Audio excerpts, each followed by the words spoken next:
Let me thank everyone who has joined us tonight, not only in the congregation, but on Facebook Live as well.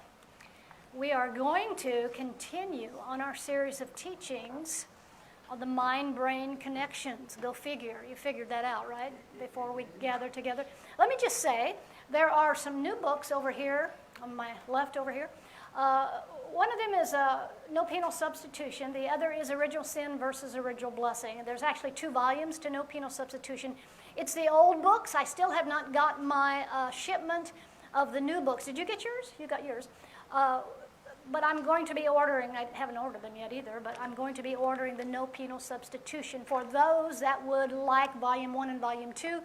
That is more in a professional style rather than in the spiral books that I gave you before. Original Sin versus Original Blessing is here for the taking.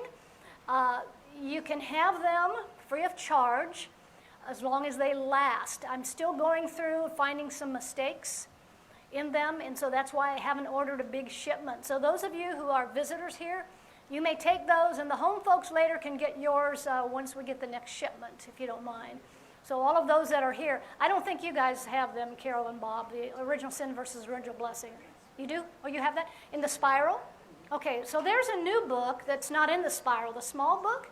It's a real easy read. The print is kind of large, which people do enjoy that sometimes. But anyhow, they are free of charge. The Lord has blessed me to be able to publish these books, and as long as funds continue to come, I'm not going to charge for them. Now, I'm not against people that charge for them, but I like to give them. I like to give them as a gift. I had someone tell me years ago, never give books away free, because if you give them away free, they'll just take them home, put them on the shelf, and never read them. But see, I don't believe that. I believe that there are people today that are hungering and thirsting for the truth, to receive the truth. Now, let me just begin by saying this, and I bring this up an awful lot. Jesus spoke in parables, right? When he taught, that's the only way that he spoke, was in parables. He always spoke in parables. So let me say something that I'm just going to put it out there. I'm going to say it this way.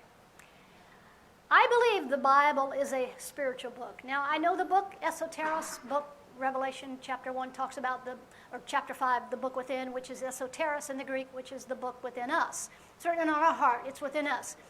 But we do use the Bible. We're not throwing the Bible away. Some people are throwing the Bible away, and I recently put a post about that, how that I'm beginning to love the Bible more because I'm beginning to see where we have kind of gone awry when it comes to our interpretation of some things. Now, I want to eventually go into the book of Revelation. We're going to be in Revelation today, and then also tomorrow morning here. We're going to have the meeting here at 10 o'clock, and I'm going to talk about what's in your forehead. But tonight, what I want to actually deal with you about is breaking the celestial code of the ages. Now, let me say this. Now, I'm going to put myself out here by saying this, and I might get a little flack on it, but I'm going to say it anyhow. If I want to read a history book, I'm going to go to the bookstore. I'm going to go to the library. Just the fact that Jesus always taught in parables tells me something. And the fact that Paul the Apostle said a lot about, it's not about the letter of the law, it's the spirit of the word. It's not the letter of the word, but the spirit of the word. The fact that Paul also said in Galatians chapter 4, talking about Abraham and his sons, that they are allegorical. So I want to do some teaching in Revelation. I want to even teach Matthew chapter 24. Now, the reason I say that is because Matthew chapter 24, and to people who are into preterism, they say that the book of Revelation was totally and completely fulfilled in 70 AD when Titus and the Roman soldiers went in and destroyed Jerusalem and the temple. So let me say again, I believe that this book is a spiritual book. I do not believe that we are to use it in that way. And listen, you can make the Bible say anything you want to make it say. So do I not believe that they're correct in taking Matthew 24 and some of Revelation, and saying, that it was fulfilled when Jerusalem was destroyed. Again, you can make it say anything you want. I don't believe, what I'm saying is, I do not believe that's the purpose of the Scriptures. I'm talking about the written word. To try to match it up to historicity. What good, as we go through the different stories, and especially in the Old Testament, New too, but especially the Old, what good does it do to just know that Sarah got pregnant at 100? So I can get pregnant at 100? I don't think so. Or so you could get pregnant at 100 in the natural? I don't think so. But you see, once we see the algorithm, leave the historicity, and we begin to see how that's happening within us, we're experiencing the land flowing with milk and honey. It wasn't just about a people of Israel that for 40 years wandered in a desert somewhere, a wilderness, and finally came into the land flowing with milk and honey. What good does that do us just to know the history part of that? But once we come to understand that it is all happening within us, that's a well of a different story, folks. That's a different story. So, again, and I'm trying to say this as kind as I know how, this is a spiritual book. If I want history, I'll go somewhere else to read a history book, even about the Bible. It's a spiritual book, and until we can come to grips with that and understand that, see, I believe I can teach the book of Revelation, and I've taught the book of Revelation as the death, the burial, the resurrection, and all of that. I'm not taking away from that whatsoever. Because his death did expose the lies of religion that we embraced, and his resurrection is revealing the truth of who we have always been in him. But what I want to do with Revelation eventually here, we're going to go back and forth from Matthew to Revelation in the next few months. What I want to do with Revelation is teach it according to our body. Our body. Amen. And we're going to look at a little bit of that this week. But I can teach the 4 horses in Revelation chapter 5. And I can teach the white horse as the right side. I can teach the red horse as, let me flip this back over. I'm going to do a lot of flipping around tonight. I can teach the white horse as Judah, the east, the dawning of the new day. I can teach the red horse as emotions. I can teach the black horse as the physical, just being concerned about our bodies. And I can teach the pale horse as just being in the intellect.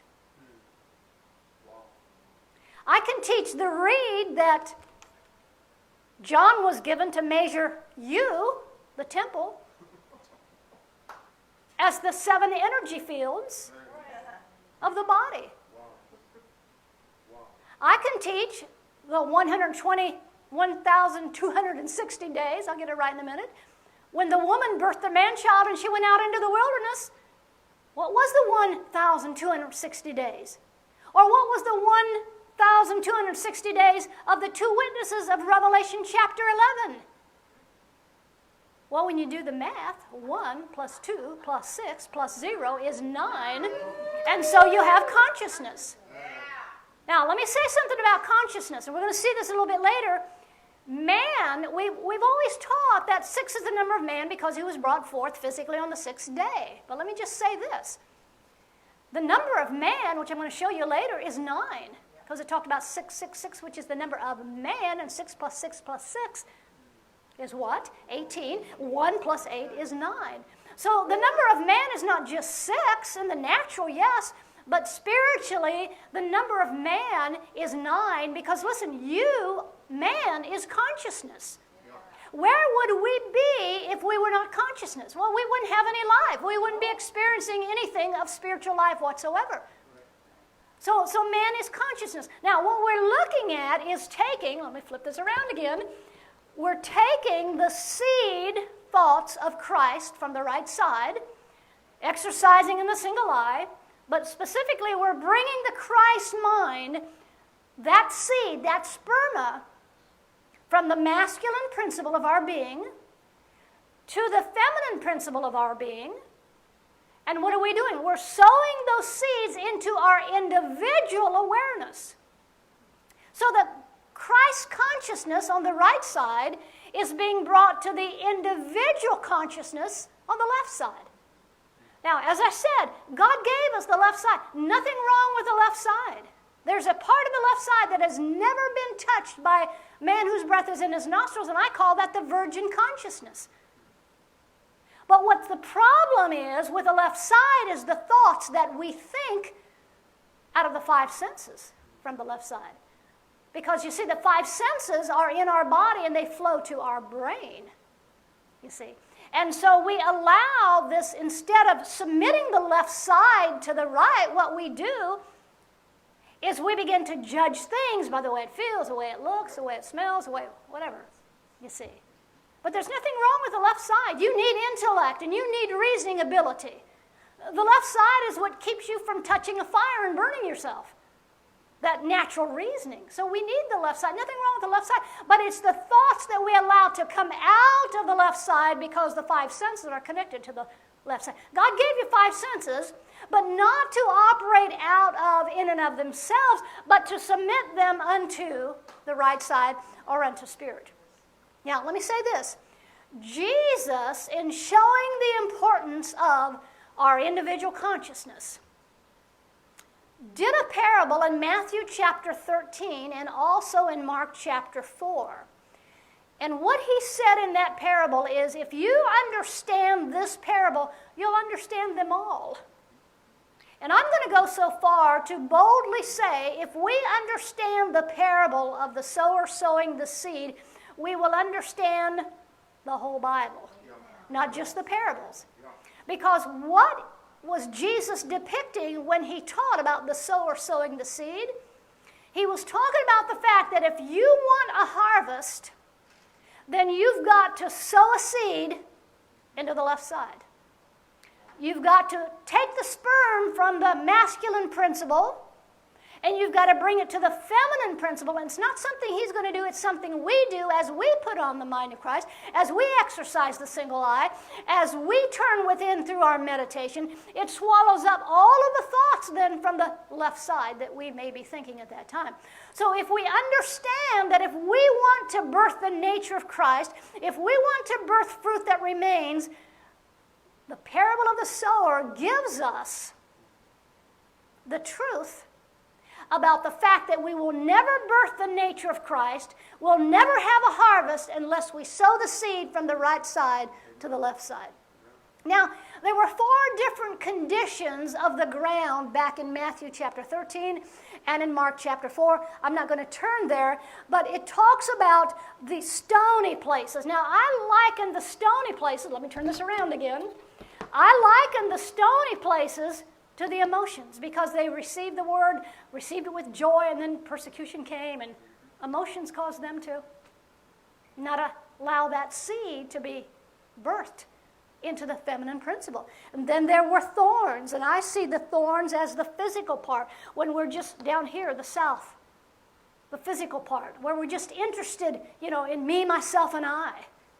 I see also the stony places as the intellect.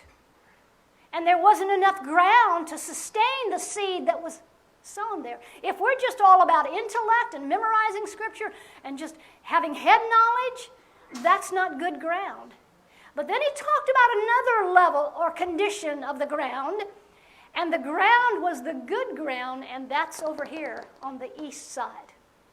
That's Judah. That's the east side. That's the dawning of the new day. So what I'm saying tonight is, in order for us to birth the nature of Christ, I think I need to lift the bottom of this up a little bit. In order for us to birth the nature of Christ, there has got to be the seed. Of course, it fell down. There's got to be the seed. Would you get that for me, please? There's got to be the seed from the masculine principle sown into the feminine principle. And without that, we're not going to experience birthing the man-child, birthing the nature of Christ. Without that, there's not going to be fruit. Now listen, that remains. I'm about fruit that remains. I'm not about, getting something, this, that, or the other, and it's here today and gone tomorrow. I'm not about that. I am about, and I know the Father and Spirit, our Spirit is about that, birthing something that is fruit that remains. And that's what we want to experience. Now, as I said tonight, let's go to Revelation chapter 21. I'm going to entitle this message tonight, Breaking the Celestial Code. What do I mean by breaking the celestial code? This is what I mean, and I already started with this tonight. One of the reasons there's 40,000 denominations or more, one of the reasons there's so much argument, Candy talked about, wasn't that a wonderful message? Awesome. She talked about the arguments going on in Facebook about, we need the Bible, we don't need the Bible, and all kind of stuff is happening on Facebook, and people are arguing. And I say, in fact, I put a post on recently about how I love the Scriptures, especially since I'm seeing more and more allegorical reality. But I believe to break the celestial code of the ages, I'll add of the ages, we must see the algorithm of the Scriptures. We must see. Someone says, well, don't you think anything is literal? You can, listen, the Jewish people believed that there were, and this is the way I shared it one day, and then a young man by the name of Jamie Englehart, is that it? Jamie Englehart corrected me on it, and I thank God, because the Jewish people, what I said was the Jewish people believed that there were at least 70 interpretations of the Word of God. And he corrected me, and he said, no, it's not 70 interpretations. There's only one interpretation. It's Christ, as us, but 70 different levels of application. 70 different, this is what the ancient people believed, that there were 70 different levels of application. Well, I can see that easily. But here's the thing. To break the celestial code of the ages, we must begin to not position ourselves in the letter of the Word, but the spirit of the Word, and see the parabolic, the allegoric, not staying with historicity, but seeing the symbolism of the Word of God. And once we begin to see that, that's going to begin to clear things up within our lives. So we're going to begin, and we've been doing this in this whole series, breaking the celestial code of the ages. We've got to see that this is a spiritual book. Again, if you want history, go to the library, go to the bookstore. And again, you can make the Scripture say anything you want them to say. And yes, I do believe that Titus and the Roman soldiers came in and they, destroyed Jerusalem and the temple and all of that. But are we to use the book for that? Or are we supposed to use a spiritual book for that? I think we'll be way ahead spiritually if we can see this as an allegorical, parabolic, symbolic, spiritual book, rather than trying to, now we don't do that here, but a lot of people, eschatological preachers and teachers, preach all of the book of Revelation as something that's going to happen out here. See? And I see it as the revelation of Christ. I see it as the death, the burial, the resurrection, but I also, in the future, I'm going to teach it according to our body. Now, I've said this before. If you lay down on this tabernacle, your head would be in the most holy place. Your consciousness, if I say it that way, would be in the most holy place. You're the temple. You have a temple on the right side that has to do with the Christ mind. You have a temple on the left side that has to do with judging things by the five senses. This is the temple. If you do not have consciousness, what do you have? How could you experience spiritual life? You could not experience spiritual life whatsoever. Now, tomorrow, I want to show those who come tomorrow, 10 o'clock here in this building. We're going to have breakfast together at the Holiday Inn, but we're going to come back here in the building at 10 o'clock. I want to show you how that when you begin to live out of the right side, you are tapping into the speed of light. Now, the constant speed of light is not 186,000 miles per second. The constant speed of light is 186,400. Hello. That's the constant speed of light. And which tribe was the tribe of light that had to do with the light with the dawning of the new day? Well, the tribe of Judah on the right. So you tap into the speed of light when you begin to live from the right side. And we're going to look at how, and I'm probably ruining the message already for tomorrow, but we're going to look at how, do you know how many people were in the tribe of Judah?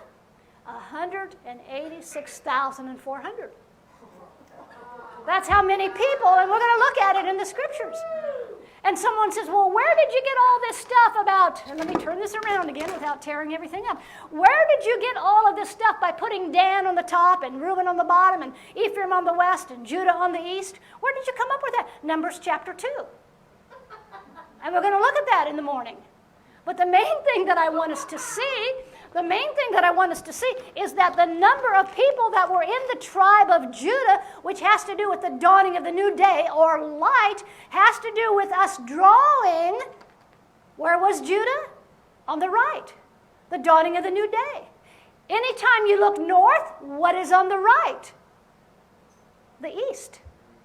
See? When you look north, the east is on your right. Let me say it that way. When you look north, the east is on your right. And east is the new day. It's the dawning of the new day. And Judah was associated with the tribe of light. And you are light. Hello? Salt of the earth, light of the world. And what is light synonymous with but understanding? So we're getting some understanding. We're getting some light. And as we get this light, guess what? We're experiencing it in our physical bodies. The whole of our anatomy is experiencing it. The energy, listen, the energy that is created in a certain portion of our brain is brought down to the solar plexus, right in this region. And as that begins to flow, it begins to flow up the 7 energy fields. And what happens is, when it comes up to the, and some people call it chakras, and don't get too nervous, it's, we're going to use that word. I just haven't got the guts to do it yet too much. I've been calling it just energy fields. But when the energy is released from the solar plexus and comes up the spine, that constitutes health for you. Because how many know you can have blockages? You can go to a chiropractor. They may not tell you this, but you can have blockages in the flow of that energy, and it can create disease within your body. Any chiropractor will tell you that. It doesn't have to be some Eastern person, some New Agey person. I think we need to forget New Age, Old Age, and all that crap. Right? We need to just let it go by the wayside. And we just need to focus on Christ and what all of that means where we are concerned. So we're going to talk about some of that stuff. I'm getting my nerve up a little bit more to, kind of approach some of this stuff, and let's talk about it and not be so worried that we're getting into some Eastern religion or some weird stuff. Because listen, if we can find it in the scriptures in us, our spirit reveals it to us, and we can go confirm it here in the scriptures, which I can, then listen, we can experience some energy flow. Don't you love it when you get up in the morning and you have all this energy? I love it when I get up in the morning and I have energy. I love it. And what is that? There's a part of your brain, again, that produces what is called chrism. C-R-I-S-M, chrism. There's a part of your brain that creates something within your body that mothers that breastfeed feed their babies, and every known mineral and vitamin is within it. It is called colostrum. You ever heard that word? Colostrum. And you see, our brain produces that. Again, it's brought down to the solar plexus. It is really the body of Christ. Christians want to talk about the health of the body, but they don't want to talk about the scientific explanation of what I'm dealing with. Oh, we want to stay away from that. We don't want anything to do with that. That's too New Agey or Eastern or all of that stuff. But listen, whether we like it or not, it happens. Whether we like it or not, there's an energy, there's a chrism, there's an anointing that flows within our physical bodies. And there's been times when I've been ministering, I've seen it on my hands, I've seen it on my face. My face would shine and glow and so forth. You've all had that happen to you. But let someone come along and explain it to you scientifically. Oh, we can't have any of that in the church. Have you found Revelation yet? Revelation chapter 21. Revelation chapter 21. Now, let me show you some things here as we look at this in Revelation 21. and verse 16. So that's just some of the things we're going to be dealing with in the near future. Okay, I want to go to Revelation, and I'm not going to teach it chapter by chapter. We're going to go back and forth from Matthew to Revelation. I'm going to pull some things, as Spirit reveals to me, I'm going to pull some things out of the book of Revelation, such as I'm going to do tonight and tomorrow morning. But look what it says in Revelation 21:16, and the city lieth foursquare, and the length is as large as the breadth, and he measured the city with the reed, 12,000 furlongs. The length and the breadth and the height of it are equal. Now, first of all, let me say, you are the city. Right. City denotes consciousness. Right. And let me say this, city is also in the feminine principle. Wow. So it is talking about the city is your individual consciousness. So what is it talking about? It's talking about bringing the consciousness of the Christ mind to our individual consciousness. Well, you could say the brain or your mind. Bringing it to that point. So let me read that again. The city lieth foursquare. Now, what is foursquare talking about? Well, again, let me flip this chart over without knocking everything down. Foursquare is talking about the north, the south, the west, and the east. It is talking about our emotional makeup. It's talking about our intellectual aspect. It's talking about our physical aspect. And it's talking about our spiritual aspect. Now, let me say it this way about those four different aspects. The city, you and I, our individual consciousness, being foursquare, is when you begin to experience in every area of your being what is true of you objectively, you begin to experience it and walk in it subjectively. That's what it's talking about. What good is it to be all spiritual? Ooh, spiritual. But I'm sicker than a dog. What good is it to be all, you exercise and your physique is just perfect, but you're as carnal as a bedbug? That's the foursquare. That's us experiencing intellectually, physically, emotionally, and spiritually. It's taking the emotional left side, the intellect of the left side, the physical five senses of the left side, and submitting them to the Christ mind or to the right side. Now, I shared with you before how 9 is the number of consciousness. It is also the number that denotes man because you are consciousness. And in Revelation, hang on to where you're at there in Revelation 21, and quickly look at Revelation 13 and verse 18. And let me just show you something here. And my point tonight is to show you the importance of individual consciousness. We all have God consciousness. We all have the mind of Christ. We all have the single eye. We all have been given all things that pertain to life and godliness. We lack nothing. He is all in all as all of us.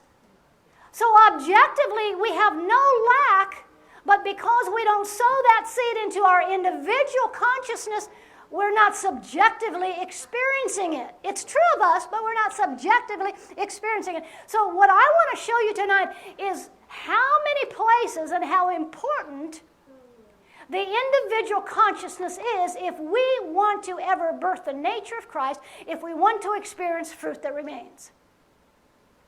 I want to show you the importance of that. Because remember, Jesus said when he taught the parable of the sower, if you understand this, you'll understand every one of them. And I'm going to go so far and say, if you understand the parable that Jesus spoke in Matthew 13 and Mark chapter 4, you will understand the whole Bible, because what it is telling us is that there's got to be a seed planted in order for there to be a harvest. And that's so simple. It's so simple. Now, look here in Revelation chapter 13 and verse 18. It says, here is wisdom. Let him that hath understanding count the number of the beast, for it is the number of man. The number of who? Man, 666. So this is why I said that the number of man is 9. Because when you add 6 plus 6 plus 6, you get 18, and then you add 1 plus 8 to get the numerical value of consciousness. So that's where I get the number 9 as opposed to 6 that we've always said for so many years. And I know you can apply 6 to man, because of, when man was brought forth physically. But 9 is the number of consciousness, and here it says that it is the number of man. So man is consciousness. The number 9 is consciousness. Now, let me say this. Consciousness can either be that of the lower thoughts, or consciousness, our individual consciousness, can connect with our higher thoughts on the right side. In other words, consciousness, the number 9 is just consciousness. Whether we're thinking in our consciousness from the lower thoughts, or whether we're thinking in our consciousness from the higher thoughts. Now, go back to Revelation chapter 21. Revelation chapter 21 and verse 16. Let me read that again. It says, "And the city lieth foursquare, and the length is as large as the breadth, and he measured the city with a reed, 12,000 furlongs. The length and the breadth and the height of it are equal." So now what we have to do to get this to tally out to the number 9 is, notice there it talks about the city is 12,000 furlongs. Now, a mile, you can Google all this, and you can see that I'm not lying to you, but a mile is 5,280 feet. And listen, a furlong is 1/8 of a mile. So, 1/8 of 5,280 is 660. And then you multiply 660 by 12,000 because it was 12,000 furlongs. And what are you going to get? You add 660 to 132,000. It equals 792. You add 7 and 9 and 2, you get 18. Then you add 1 plus 9 or 8, you get 9. Hello. When you do the math here, when you do the math properly, I don't care what you measure in the Bible that has measurements in cubits, it'll always, without exception, come out to 9. That's how important consciousness is. That's how important taking the consciousness of God, sowing it into our individual consciousness is, because there's nothing that's going to be birthed without doing that. Now, in Revelation 21:16, it said the length, the breadth, the height of it are equal. Now, we already talked about what that means. It's talking about the fact that we must be a people, and this is God's purpose for us, that the intellectual, the emotional, and the physical are subject to the spiritual on the right side, and then we're going to begin to experience, because what good is it, as I said, to be all spiritual, but sicker than a dog? What good is it to be all in shape, but you're a mess spiritually? So the equaling of the city means that we're experiencing the intellectual, it's submitted to the right. We're experiencing the physical, being submitted to the right. We're experiencing the emotions. Our emotions are not moving or being expressed in and of themselves, but they have been submitted to the right, to the mind of Christ, to the single eye. Then we're going to begin to subjectively experience everything that's already objectively true about us, and we're going to walk in it, and we're going to bear this fruit that remains. I don't care what you measure that's measured in cubits, you're going to come to 9. Now, look at verse 17, Revelation 21, verse 17. "And he measured the wall thereof." Now, we have a wall. "He measured the wall thereof, 144 cubits." Now, listen, according to the measure of a man, that is of the angel. So, what do we have here? We have 144 cubits. What is that telling us? When you go through the math and tally this out in verse 16, 1 plus 4 is what? 9. What do you have? What is the numerical value of consciousness? It's the number 9. And notice it says there that it was 144 cubits according to the measure of a man, that is of the angel. Now keep that in your mind. So back in Revelation chapter 13 that we read, where it talked about the measure of a man being 666. What is that? That adds up to 6 plus 6 plus 6 is 18. 1 plus 8 is 9. So what is that talking about? It's talking about a beastly consciousness. The 666, the beastly consciousness. But here it says that this 144 cubits is the measure of a man, that is of an angel. So what is that? That's the higher consciousness. See? So in Revelation chapter 13 and 14, it talks about the mark and the image of the beast. What is that talking about? You've got the same number. 666 is what? 18. 1 plus 8 is 9. You've got the consciousness of the beast.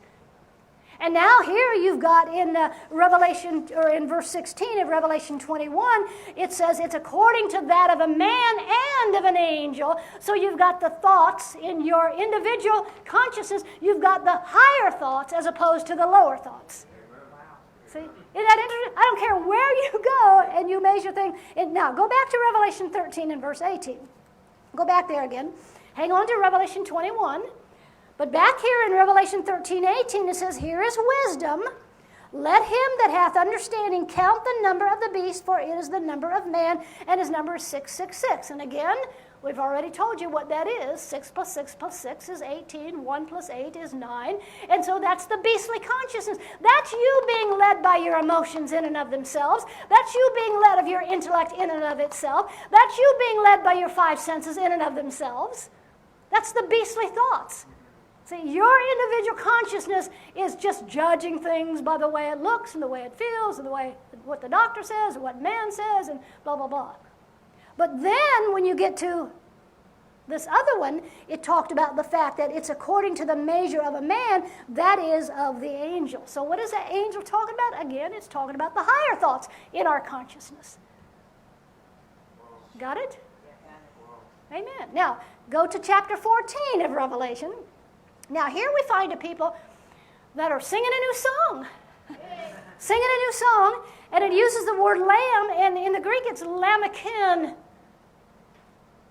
So it's not talking about the lamb, Jesus Christ, that was slain from before the foundation. It is talking about a lammakin people.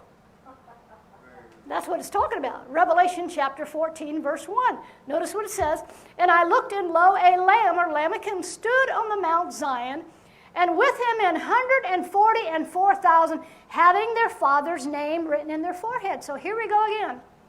1 plus 4 plus 4 is what? 9. So there you have consciousness. But notice, it is a people that are singing a new song. So what type of consciousness are they embracing? The higher consciousness. See? Not the beastly consciousness, but the angelic consciousness, if you will. The higher consciousness, and they're singing a new song. I know of people that are singing a new song today. Hello? I know of people that are hearing a word today that is causing them to realize the importance of consciousness and to realize the importance of drawing their thoughts from the right side. Taking that seed of the word and intercoursing it with the feminine principle and allowing their individual consciousness to be filled with the truth of the consciousness of the Father on the right side. That's the good news. Now, let me have you go to John 21, and we've looked at this one before, but hang on to Revelation, though, because I'm going to go right back there. But John chapter 21 in verse 6, and we've talked about this many times, and this is where the disciples were fishing and they caught no fish.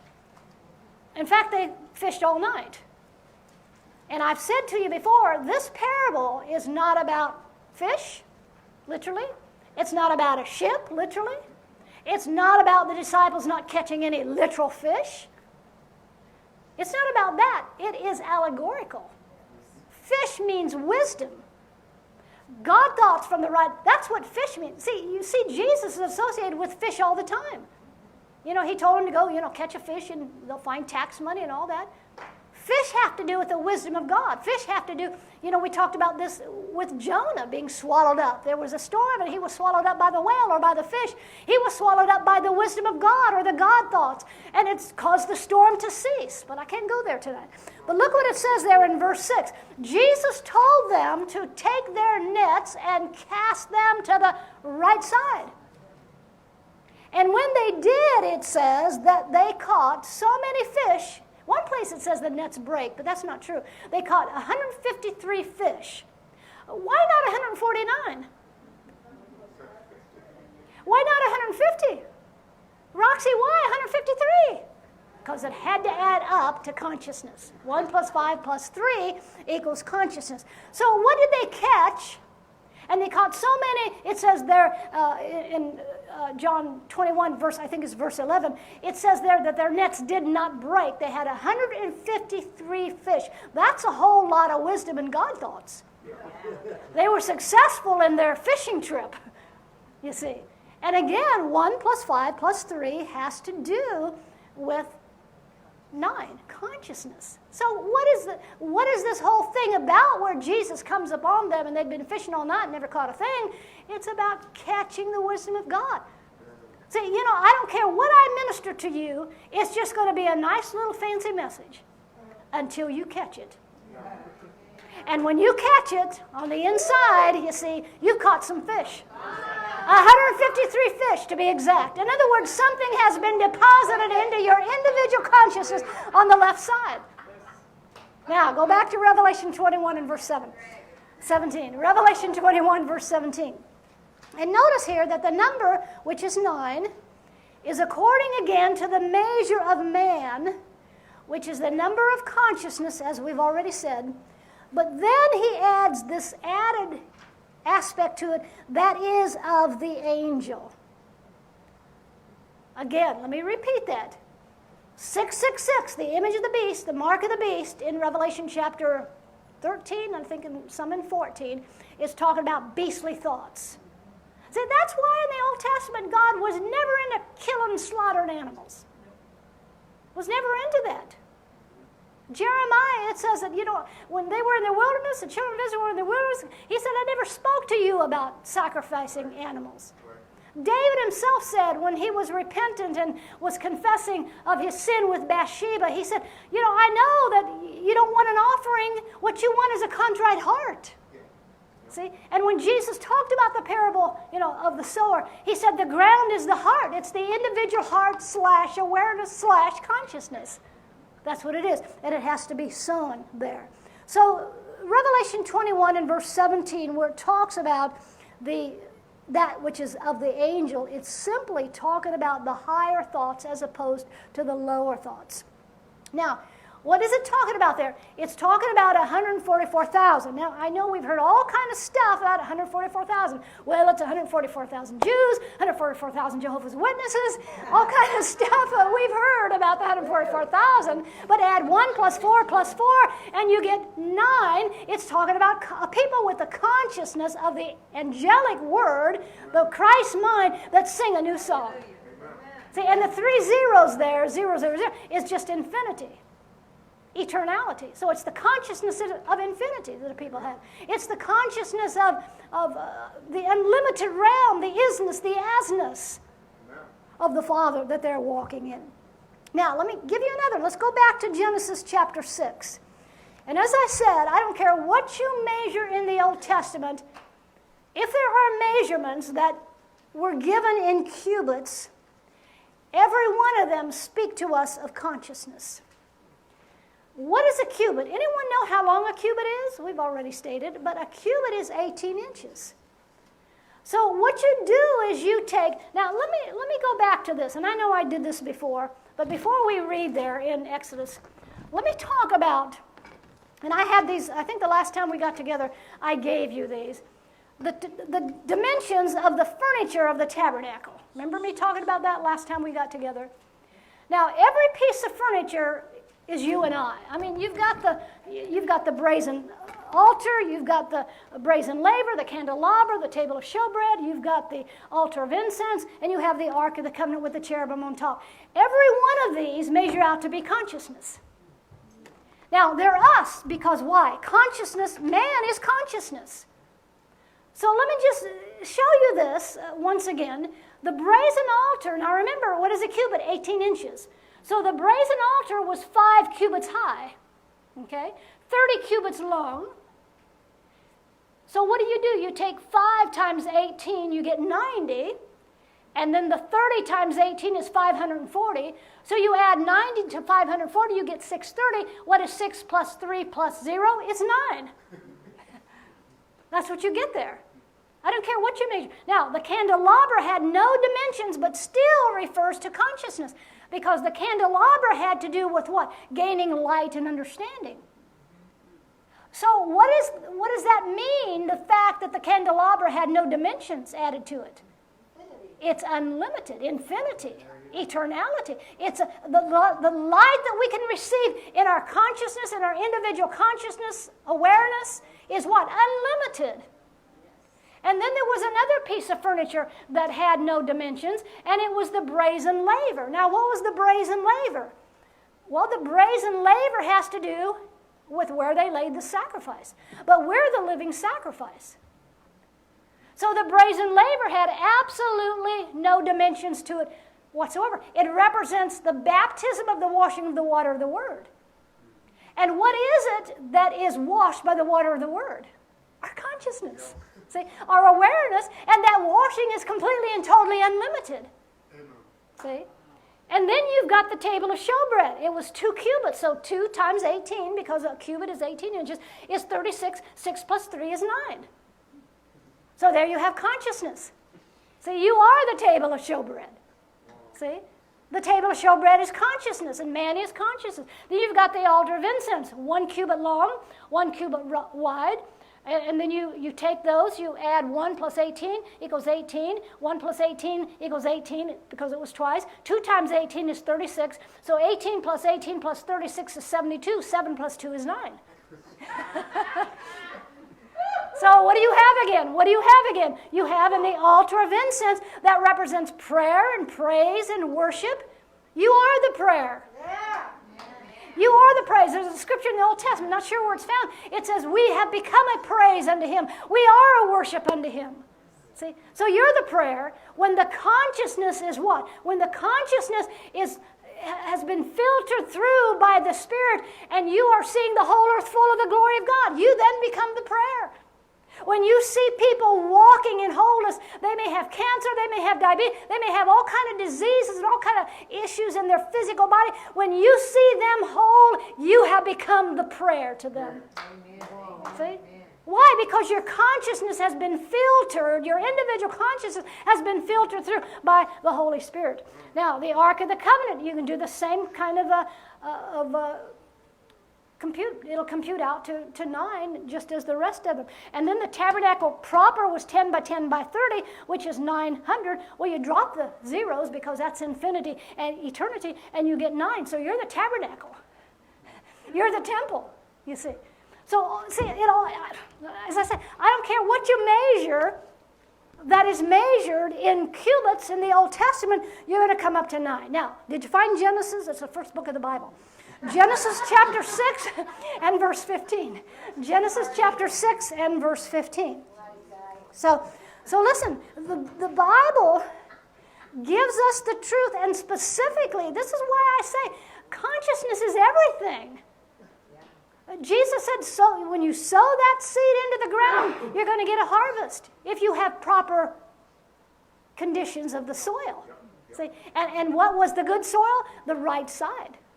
The good soil, the east. See? The east. The 186,400 speed of light. The dawning of the new day.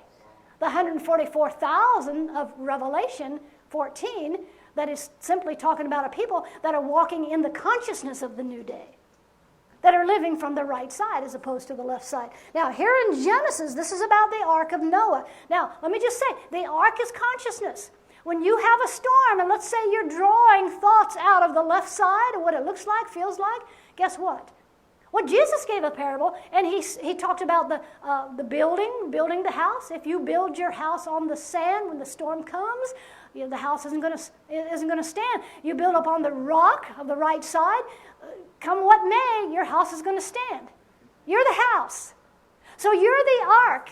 And when the storm comes, you see, depending on what is put in your individual consciousness is going to determine whether you're going to make it through that storm or not. It's so simple, isn't it? It's so simple. Now, Genesis 6 and verse 15 says, "And this is the fashion which thou shalt make it of. The length of the ark shall be 300 cubits, the breadth of it 50 cubits, and the height of it 30 cubits." So, let's measure the height. 30 cubits times what? 18, because a cubit is 18 inches. You get 540. 5 plus 4 plus 0 is 9. So no matter how you're going to measure It's going to come out to be 9. See, what are we doing? We're breaking the celestial code of the ages, and we're seeing the allegorical reality of the truth. Now, it's interesting because look what it says in verse 16, talking about the window. So measuring the ark, again, is going to just come out to consciousness. You are the ark. The ark is your consciousness. Someone says, well, you know, I believe it was literal. Well, I don't care. Yeah, we can believe what we want. I'm not saying that some of that wasn't literal. I'm just simply saying, what good does it do for us to stay in the historicity of all of that? And now, it's all happening within us. Now, look at the window here in verse 16 of Genesis 6. A window thou shalt make in the ark, and in a cubit shalt thou finish it above, notice above, and the door of the ark shalt thou set in the side thereof, with lower, second, and third stories thou shalt make it. So notice, where is the window? The one window? And what is the measurement of the one window? 18 inches. A cubit. So 1 plus 8 is what? 9. So the only place you can look when you're in the ark, the only place you could look, let's say it was literal, the only place you could look was to have your consciousness looking above.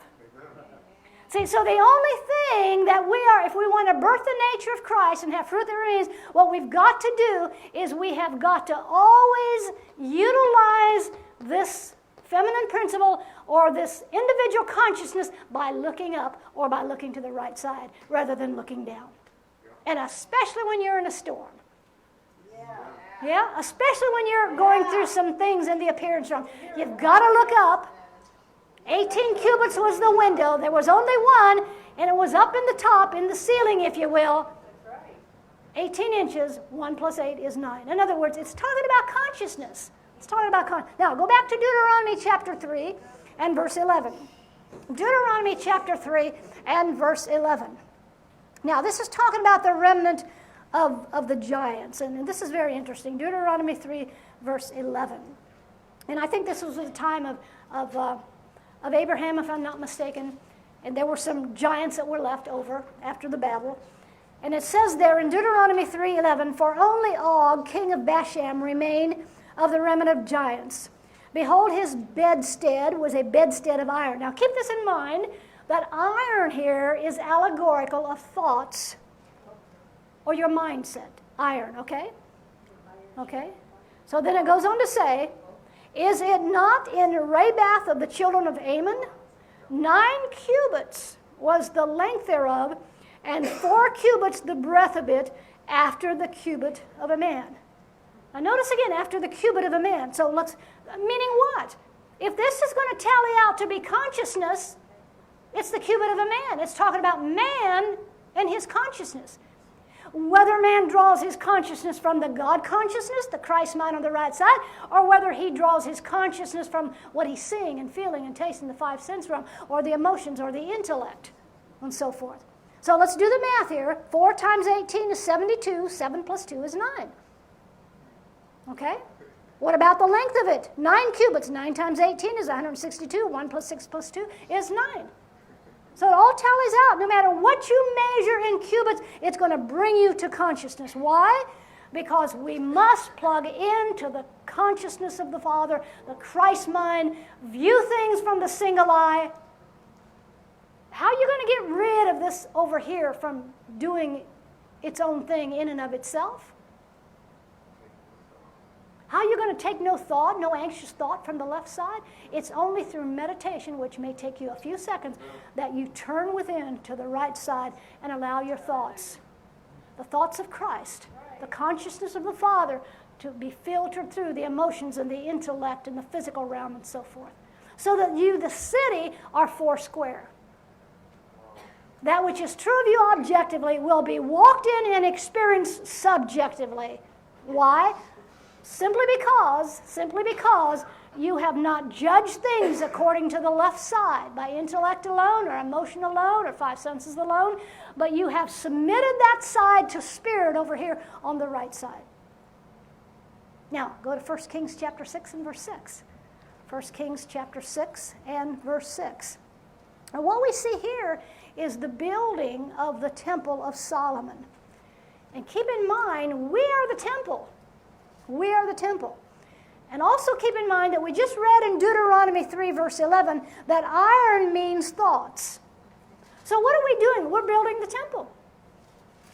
Now, we already are the temple. How can we build the temple? We can build up our awareness of the fact that we are the temple. Amen. And that we're already built. Yep. See? But we can be already built and have everything and lack nothing and still not be walking in it and experience it. We can be 3 square or 2 square instead of 4 square like the city is, right? All right. So look at verse 7, 1 Kings 6 and verse 7 to begin with, talking about the building of the Temple of Solomon. And the house, when it was in building, was built of stone. How many know you're living stones? Huh? Wouldn't build a brick, man-made stuff that came from the mud and slime and stuff. You're living stone. So it's talking about you and I. Was there a Solomon's temple? I don't care. Who cares? It didn't do us a whole lot of good. I'm not saying there wasn't. I'm just saying, what good does that do us if we're going to just stop there? Okay, so and the house, when it was in building, was built of stone, made ready before it was brought thither, so that there was neither hammer, nor axe, nor any tool of iron heard in the house while it was in building. In other words, the temple was built by taking no thought. The temple, our temple is being built in our awareness that we are the temple by what? By taking no anxious thought from the left side.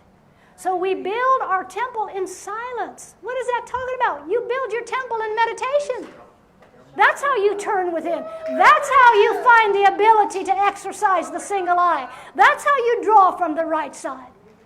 See? Now, look at verse 6. Now, we know a cubit is what? 18 inches.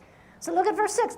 The nethermost chamber was 5 cubits broad, and the middle was 6 cubits broad, and the third was 7 cubits broad. So what are we talking about here? The nethermost chamber, listen, was where the meditation and the sacrifice took place. See, consciously. The middle chamber is where the overcoming work took place, okay? And the third was 7 cubits. Notice, 7 is divine intervention. 8 is new beginning, but 7 is divine intervention. So if you take, let me read that again. The nethermost chamber was 5 cubits broad, the middle was 6 cubits broad, and the third was 7 cubits. So you take 7 times 18, you get 126, add 1, 2, and 6, and you get 9. And no matter what you measure here, it's all going to always come out to consciousness. The numerical value of consciousness is the number 9. The number of man is number 9. You see, so no matter what you measure, see, it's going to measure out to be consciousness. And Jesus shared that with us in the parable of the sower. He said, if you'll sow the seed from the right side to the left side, if you'll take that sperma of the word, and if you'll bring it from the masculine principle to the feminine principle, that's why I said when she was ministering, yeah, it was Adam's woman. Yeah. The feminine principle, you see, got him in trouble. And the feminine principle always gets us in trouble when we allow it to operate in and of itself. But if we'll submit it to the right, make it be subjected to the right, then it'll swallow up all of that thinking of just intellect and emotions and 5 sense realm and so forth. It'll be automatically swallowed up. Now, look at verse 8. Look at verse 8 here. Verse 8 simply says, the door, that was to the holiest place, for the middle chamber was in the right side of the house. Now, what did we see before? Verse 6 stated that the third was 7 cubits. The third was a very important chamber because it was 7 cubits, which denotes divine intervention into the consciousness of man. In other words, the third realm is the most holy place. The third realm is the right side.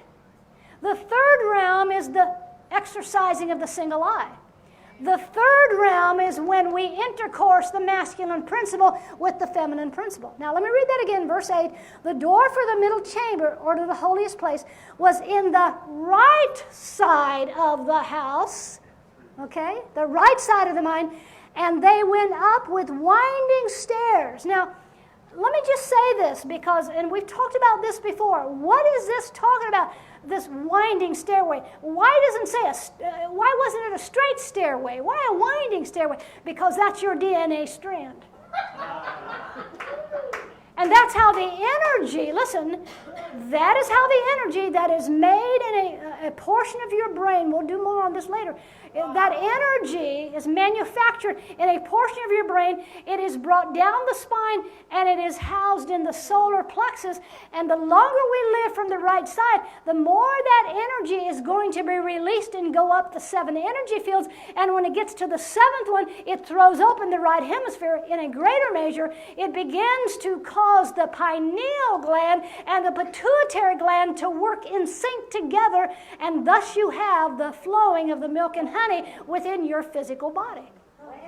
The land flowing with milk and honey within your physical body. Because listen, the pituitary oil, and I may have this backwards, but the pituitary oil was goldish in color, and the pineal was a whitish color like milk. So there you have milk and honey, the flowing of the milk and honey within the land. And how many know the land is our body? Right. The land is our body. Right. The whole environment's going to change. The whole thing. Now it continues in verse 8, into the middle chamber, the holiest place, and out of the middle unto the third. So the reason why it was a winding, and I know some people don't like to hear me say this, the reason why it was a winding stairway is because when the energy goes up the 7 energy fields, or chakras, when it goes up the 7 energy fields, it goes up in a serpentine motion. Oh, you didn't like that? Okay, go to 2 Corinthians chapter 12. Yes, I got one amen back there. 2 Corinthians chapter 12. Now, let me show you something. 2 Corinthians chapter 12. Now, where did we go in 1 Kings 6 and verse 8? We went to the third, see, through the door on the right side. That's Solomon's temple. You enter in through the door of the right side. So you want to enter into your own temple, which you are, you have to come to the right side to enter in, see? And to get the book of life, the esoteros that Revelation chapter 5 talks about, to get that book within to begin to minister to you in unlimited proportions. You've got to turn to the right. You get into the third, the most holy, by going through the door on the right, it said there in 1 Kings. Now, go to 2 Corinthians 12 and verse 3. 2 Corinthians chapter 12 and verse 3. Now, I believe this is what Paul the Apostle experienced when he was caught up in the third room, the third heaven. He had to go through the door on the right. He had to enter the third through the right, you see. And he said, well, I don't know if I was in the body, out of the body. I know what he was in. He had an out-of-the-body experience. Yes, he did. He went in the body. 2 Corinthians chapter 5 talks about walking by faith and not by sight. And it says there, if you are at home in the body, you're absent from the Lord. But if you are absent from the body, judging things by the left side, you are in the presence, or you're experiencing the presence of the Lord. Now, we're always in the presence of the Lord, but you experience the presence of the Lord, you see, when you have the out-of-the-body experience. Now, I'm not talking about some woo out-of-the-body experience. I'm not talking about that. I'm talking about not being led by emotions and intellect and the physical realm in and of itself. I'm talking about subjecting that to the right side, going into the third through the right door. Got to go through the right door, folks. That's what it says in Kings. Now, look what it says. 2 Corinthians 12:2. I knew a man in Christ above 14 years ago, whether in the body I cannot tell, or whether out of the body I cannot tell, God knoweth. So, as I said, this guy was caught up into the third dimension. He was caught up into the third realm in his consciousness. Not literally, as going into a literal room or going through a literal door, but he was caught up in his consciousness, and he experienced the third chamber there that 1 Kings 6 verse 8 says. And I believe, even though it doesn't say it, I believe what was happening within Paul the apostle's body was his solar plexus was releasing that energy. It was going up the 7 chakras, the 7 energy fields. I believe it was throwing open the right side. I believe that he was experiencing the land flowing with milk and honey. I believe this is really what was taking place within the apostle Paul when he said he didn't know whether he was in the body or out of the body. Now, I've had some experiences in the Lord. I've showed up at some places. Some people told me later that I came and ministered to them. I know two people that told me that I came to them in the night and ministered. I had no clue. I didn't know that I was in the body or out of the body. See, and I think Paul the apostle experienced that, and maybe at this time he wasn't sure what was happening or going on within him, but I can tell you what was happening to him. He was out of the body. He was absent from the body and experiencing the presence of the Lord because he'd gone into the third chamber by opening or going through the right side. Go to 2 Chronicles chapter 4 and verse 3. I'm just showing you these places.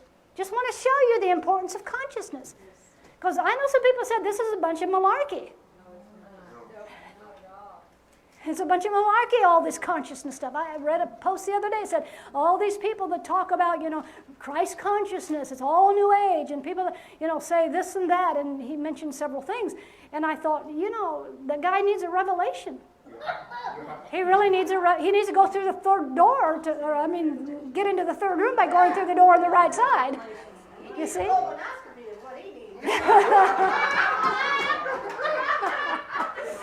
Oh, that's too funny. I'm not repeating that one. 2 Chronicles.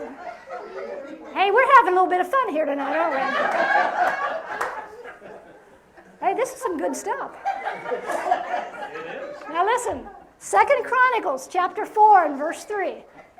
Be nice, boys and girls, be nice. 2 Chronicles chapter 4 and verse 3. Now, there was an altar in Solomon's temple that I want us to talk about. And just as we talked about this altar here in the outer court, the altar of the burnt offering, you are a living sacrifice. What is it that we're sacrificing? The left side, that part of the left side that wants to act in and of itself. What are we doing? We're giving our tithe. See, they say we use, 10% of the left side of the brain? This is the tithe, folks. You have to be willing to submit that 10% to the 90%, and then you're going to come out with 100%. Amen. See? And you know what it says there in Malachi? It doesn't say, will a man rob God? It says, will a man cover God from being expressed? And so if we'll give our tithe, what will happen is he'll open us up, as Candy already said, the windows of heaven, and pour us out a blessing. Now, the King James says that people will not, have enough room to receive it. Well, what good is it then if they don't have enough room to receive it? It doesn't say that. It doesn't say that. It says he'll pour you out a blessing that you will abundantly experience. Doesn't that make a whole lot more sense, spiritual sense, than what we've taught before about that? All right, now, here we are, 2 Chronicles 4, verse 3, talking about the altar. It says, and under it was the similitude of oxen, which did compass it round about, 10 and a cubit compassing the sea round about. 2 rows of oxen were cast when it was cast. So the altar in Solomon's temple here, listen, 10 and a cubit. So do the math. 10 times 18, because there's 18 inches in a cubit, gives you 180. 1 plus 8 plus 0 is 9. So the altar is consciousness. Like I said earlier, every piece of furniture in the tabernacle is consciousness, and is you, and is I. Now look at verse 4. It stood upon 12 oxen. It stood upon 12 oxen. So what are we talking about? Now, in Numbers, it states that in the wilderness around about the tabernacle, there were 3 tribes, and we've done this before, 3 tribes in the north, 3 tribes in the south, 3 tribes in the west, and 3 tribes in the east. And then in Revelation you can read that there were 3 gates on the north, 3 gates on the south, 3 gates on the west, and 3 gates on the east. So now look here in verse 4. It says, it stood upon 12 oxen. Listen to this. They're looking toward the north, and three looking toward the north, three looking toward the west, three looking toward the south, three looking toward the east, and the sea was set above upon them, and all their hinder parts were inward. So the 12 here is simply referring to the equaling of your consciousness. It's the same thing that we read back in Revelation, the city four square. There has to be an equaling. I might say it this way. There has to be a holistic equaling, four square, of every aspect of our being. Our intellect, our emotions, the physical part, it all has to be brought subject to the right side or to spirit. Now, notice here in 2 Chronicles 4, verses 3 and 4, we see this altar which was held up by 12 oxen, which were 10 in a cubit. Again, a cubit is 18 inches, so 18 times 12 is 216. Add 2, 1, and 6, and you get 9. So all the way through. Now, let me say this. What is an altar for? If you are this altar, let's talk about the brazen laver, first of all. If you are the altar, it's talking about consciousness. Of course, it's talking about you're a living sacrifice. But in order to be a living sacrifice, you have to move to the brazen laver. And the brazen laver is that which cleanses our consciousness. The washing of the water of the Word. We talked about the 4 levels, 5 levels that the Greeks had of consciousness. And the one was earth, and then water, and then air, and then fire, and then you have the Christ mind. Most people think that the water is dunking your head. But you know what? The writer of Hebrews in Hebrews chapter 6 says, I want you to leave that. Leave the dunking of the head and come into this place of understanding where you experience the Word cleansing your consciousness. You see? But again, all of the measurements here of this altar in 2 Chronicles 4, verses 3 and 4 have to do with your consciousness. We need our consciousness cleansed. Yep. We need our consciousness cleansed. Through the washing of the water of the Word, the consciousness is cleansed. Now, go back to 1 Samuel chapter 17, and I'm almost finished here. But again, I just want to show you the importance of consciousness, individual consciousness. Because as I said, unless the seed, the consciousness of God, unless the Christ mind, that seed is sown into our individual consciousness on the left side, there's not going to be any birthing. There's not going to be any birthing. You'll be pregnant the whole time. Who wants to be pregnant for 20 months? Eventually you want to have that baby, right? Eventually we want that thing to come out and be seen, see, and be birthed. 1 Samuel chapter 17, here we see David and Goliath. And of course we know that, Goliath was bad to the bone. He's big, he's tall. Everybody was afraid of him. Saul was afraid of him. The armies of Israel were afraid of him. And we know that David was made fun of. He was called the little kid. And remember what we talked about at, way back in the series of teachings, we talked about, unless you become as a little child, you cannot experience. It says enter, but it's experience the kingdom of heaven. And what example did I give about the little child? Well, mom and pop can be having an argument and, all worried about not being able to pay the bills and this and that, and they're, hashing it out between the two, and the kid's on the floor just playing with his toys and he's not taking any thought.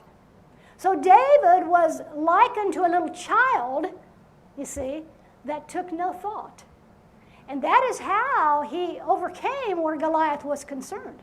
Remember, he goes down and he gets 5 smooth stones. Had to be 5. Couldn't just be 3, couldn't just be 4. Had to be 5. Why? Because they represent the 5 physical senses. And to show that he had all of those senses submitted to the right side, he lifts the one up. And I believe it was his eyesight. He lifts it up. And as he lifts the eyesight up, guess what? All of the other senses are lifted up. See, once you see properly and you're exercising the single eye, this is automatically going to be swallowed up over here. Once you slipped into the mind of Christ and you're not judging by seeing the eye, hearing the ear, but you're judging righteous judgment, you're lifting that one smooth stone up of eyesight, and all the other senses just fall in place. Right, that giant's going down. And so the thing that he did is he took that one smooth stone, and guess where he got Goliath? Well, you already know. He got him right in the pineal. He got him right in the center, you see. And in fact, verse 40 talks about it. I'm not going to spend the time. But look at verse 4. Look at verse 4. He got him in the forehead, in other words. Okay? He got him in the forehead. 666, right? Right. Verse 4 says, and there went out a champion out of the camp of the Philistines named Goliath of Gath. Listen to this. Whose height was 6 cubits and a span. Now, a span is 9 inches. A cubit, as I've already stated, is 18 inches. So you have 18 inches plus 9, which equals 27, and 2 plus 7 is 9. So he got him right in that beastly consciousness, and he took him out. And not only that, then he takes the sword and he lops off his consciousness. He gets rid of him completely and totally. Now, a couple more. Go back to Ezekiel chapter 40. Are you getting the picture? How can we not, right? Consciousness is individual consciousness is important. But it has to be the consciousness of God. See, Zechariah said it this way. It is not by might, it's not by mental might to the left side. It's not by physical power. Remember, Reuben at the bottom was the physical. But it is by my spirit, and that word spirit is synonymous with consciousness. So it has to be, any victory that we experience has to be that we've taken the consciousness of God and we've brought it to our individual consciousness. And that's where the victory lies.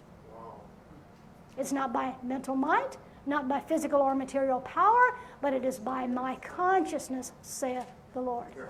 See, that's what it's by. Now, Ezekiel chapter 40, a couple more, and I'm going to close here. Ezekiel 40, 23. Now, this is the measure of this temple here. And it says, and the gate of the inner court was over against the gate toward the north and toward the east. And he measured from gate to gate in 100 cubits. So take 100 times 18, it equals 1,800. 1 plus 8 equals 9. So again, you've got consciousness. Verse 26 says, and there were 7 steps to go up to it. How many energy fields do we have? We have 7. It's the energy rising up. Rising up, 7 energy fields, and like I said before, let me say this. This is not weird. This is the scientific experience or the scientific way of explaining what happens within our physical body when we enter the third by going through the door on the right side. Hallelujah. Now, go back to Matthew 6:27. Matthew 6:27. I'm trying to close here. Matthew 6:27. Give me about 10 more minutes. Why am I apologizing? I'm not. I'm not apologizing. We could stay all night, right? We could stay all night. Matthew 6:22. Well, I know sometimes people get a little tired. But Matthew 6:22. Now listen to this, because I love this. I love this. Matthew 6:27. Did I say 22? 27. Matthew 6:27. Which of you, listen to this now, which of you, by taking thought, can add 1 cubit into his stature? In other words, who can raise their consciousness by taking thought? No one. No one, because a cubit is 18 inches, 1 plus 8 is 9, so you cannot raise your consciousness by taking thought from the left side, but you can, listen, you can raise your consciousness by taking no thought from the left side.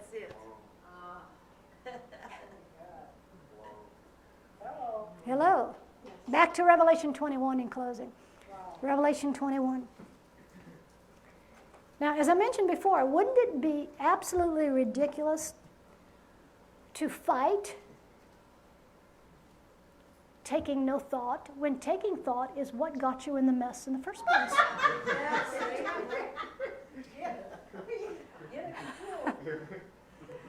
Get a clue. Yeah, we all need a clue here. Why take thought when that's what got you in the mess that you're in tonight, if you're in a mess?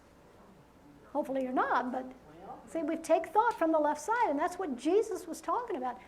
See, listen, let me say this, and I know I've been reading Facebook. People are having a hard time with this too, but I'm just going to say it. We do not worship Jesus, the man of Galilee. What we do is we follow him by doing what he said. He said, seek first the kingdom of God and his righteousness, and all these things will be added or unfolded. He said, practice the single eye, exercise the single eye. He said, meditate. He said, to enter the third and experience that highest realm in the Father, you've got to go through the door on the right side. So now let me say this. Jesus, when he resurrected, wasn't the same that he was when he was the Son of Man in his earthly ministry. So we worship Christ, and as we worship Christ, we worship the Father, but it's not Jesus the man. How many of you have an elder brother? Do you worship your elder brother? Jesus came here to show us who we were. He came to reveal the Father. He came to reveal Jesus. Even Jesus, the man, points to Christ consciousness because he didn't do anything except through Christ consciousness when he said, I don't do anything but what I see the Father do. I don't say anything but what I hear the Father say. So it's not about Jesus, the man. Listen, it's about Christ Jesus. Yeah. And we follow him by doing what he said. But he came to reveal that the very same thing that he operated by, we can operate by, if we will come to the third realm by going through the door on the right side. Yes, greater things. He said, these things shall you do, and greater, because I go to my Father. What are the greater things? Let me just say, I don't think the greater things are getting a leg to grow out. Thank God for growing out legs. I don't think it's healing someone of cancer. Thank God for someone who's healed from cancer. But you know what it is? Yeah. That could be short-lived. Right. Yeah. Sometimes it's lasting, but more times than not, it's not. So the greater works, I believe, and this is just my opinion, I believe the greater works are ministering a word as we are here to cause you to draw from the inside. Job said, my help lies within me. To draw from the inside, knowing who he is as you. And if there's any problem that you have in the body realm, it gets swallowed up and it's fruit that remains. Now, I believe along the way we're going to see blinded eyes open, and we're going to see perhaps deaf ears, and we're going to see the lame walk in a physical sense. Yes, along the way we're going to see that, but the greater works are to teach people how to turn within and live from the inside out and experience that fruit that remains. Hallelujah. That's the greater works, I believe. And listen, people all across this planet are after this stuff. They're wanting something more than what religion, the false system of religion, has given unto them. And they're hungering and they're thirsting for something that will last. Now, Revelation 21:17. Now, we were talking about the measure of a man. Look what it says in 17, Revelation 21. And he measured the wall thereof, 144 cubits, according to the measure of a man, that is of the angel. So there again, what do we have? 144. Referring to man drawing out of the higher angelic consciousness, which is 1 + 4 + 4, which is 9 again. But notice what it says in verse 18. And the building of the wall of it was of jasper. Now, let me say something about jasper, because another place, I think it's Revelation 4, it talks about Jesus, he's identified with jasper. But jasper, to the ancients, meant joy, and it meant release from pain. Now, there's a wall here. Let me go back and read that again. Listen to this carefully. And the building, let me go to verse 17. He measured the wall thereof 144 cubits, according to the measure of a man. Okay? And the building of the wall of it was jasper. So this is associated with mankind. And if jasper means there joy and release from pain, then this wall that is talking about keeps out all of the garbage of your lower thoughts and allows you to be able to turn to the right and draw out of the thoughts of the right side and bring you into a rapture that will bring you great joy and great release from any type of pain you might be experiencing within your life, whether it be social, mental, physical, or whatever it is. There's a wall there.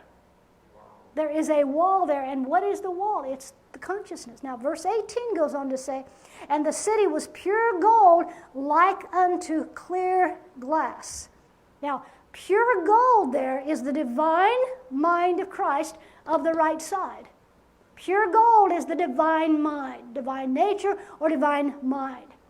So what is this talking about? It's simply talking about the fact that this wall, which has to do with consciousness, will bring this rapture or bring this joy. And listen, as we draw from the right side, it matters not what we are going through. The wall is going to block all of that out, and it's going to release the joy of the Lord, which is our strength, and it's going to release us from any type of pain in any aspect of our lives.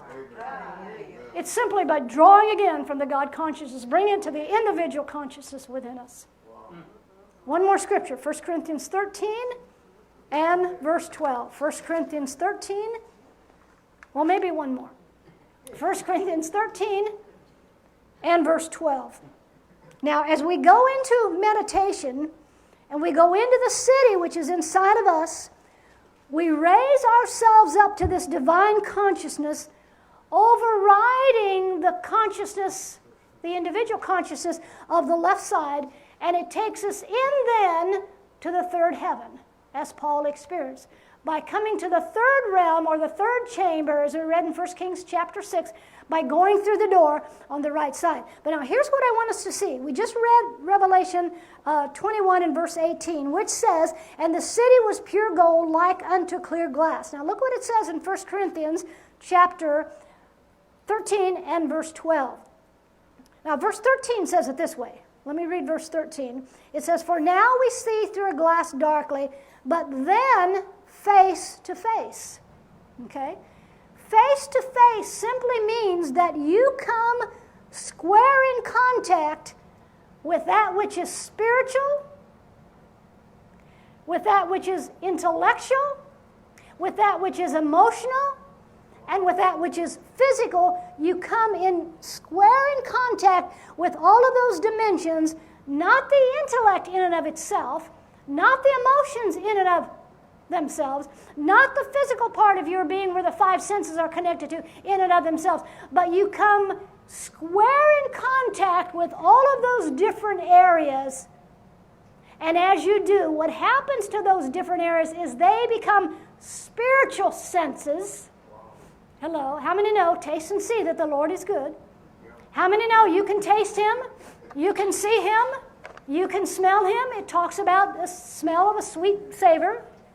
All of the five senses are depicted in the scripture as becoming spiritual senses as we draw from the right side. So what is this saying here? It's simply saying to see face to face means you come square in contact with that which is spiritual, intellectual, emotional, and so forth through the Christ mind. And all of this over here then becomes not intellect on its own, not reasoning on its own, but it becomes spiritual intellect, it becomes spiritual reasoning, it becomes five senses that are now spiritualized. All of that becomes one. So you're not doing away with the intellect, you're not doing away with the reasoning ability, you're not doing away with the emotions, you're not doing away with any of those, you're just submitting them. They are being filtered through by Spirit, and then they become just as spirit as your spirit is spirit. Your body is just as spirit as your spirit is spirit. Your emotions are just as spirit as your spirit is spirit. Your physical is just as spirit as your spirit is spirit. Everything, your five senses are just as spirit as your spirit is spirit. When these two become wedded together, joined together, they become one. There you have it. Now, verse 12. "Now I know in part, but then shall I know even as also I am known." Now let me ask you, how are you known tonight? You are known for your own consciousness. And look what it says here. You will know through your own consciousness. In other words, let me read that again. "But then shall I know even as also I am known." Now I used to think, I'm going to know like God knows me. I'm seeing something different in that. I always thought that scripture is pointing to the fact that someday I'm going to know myself the way God knows me. Well, that's not what it's saying.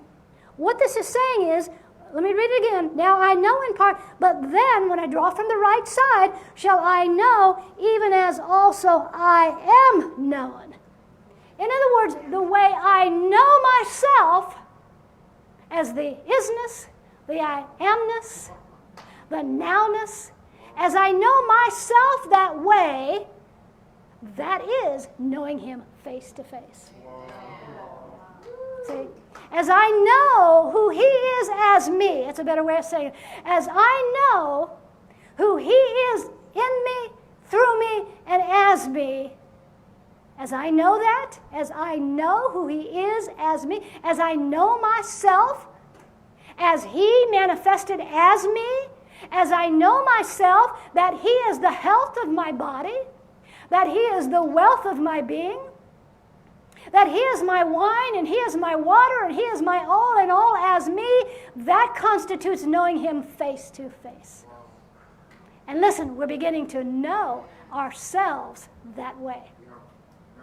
And the biggest thing I believe that has caused, I'll speak for myself to know that is to come to the realization that I was never separate from my Father. I didn't come here with an Adamic identity. I didn't come here with a sinful nature.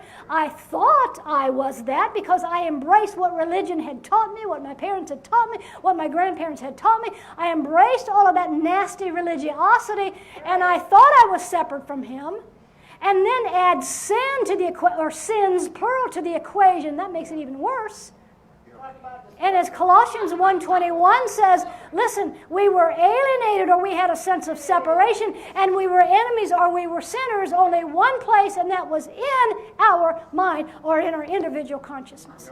So to know him face to face, you see, is to come to grips with the reality of who he is as me, and that constitutes knowing him face to face.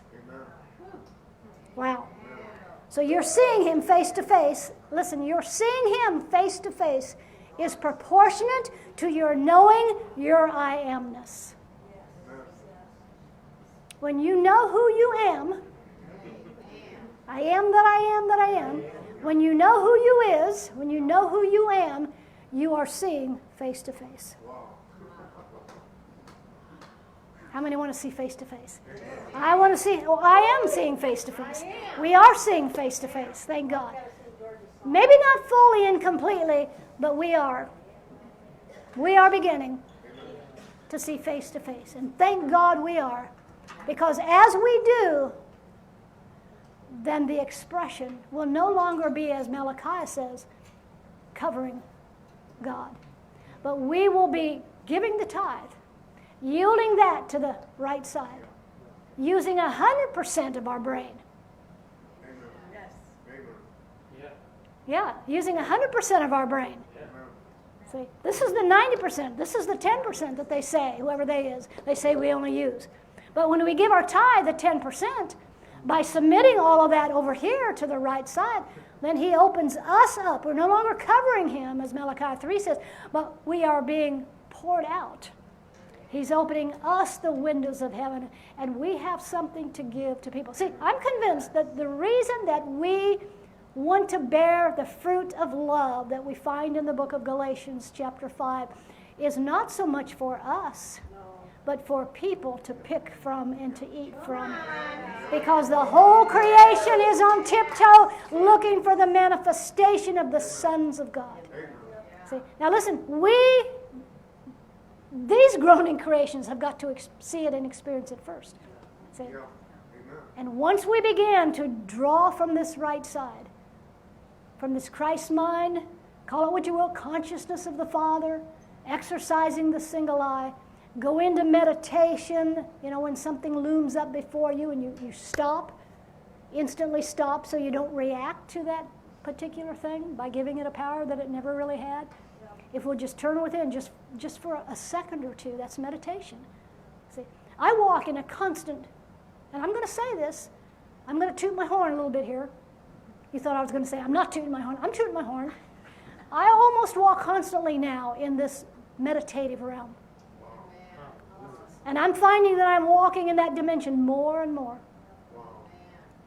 So I may just ascend someday. But I ain't going without taking you. I'm just teasing, But no, why not? We're walking in ascension glory.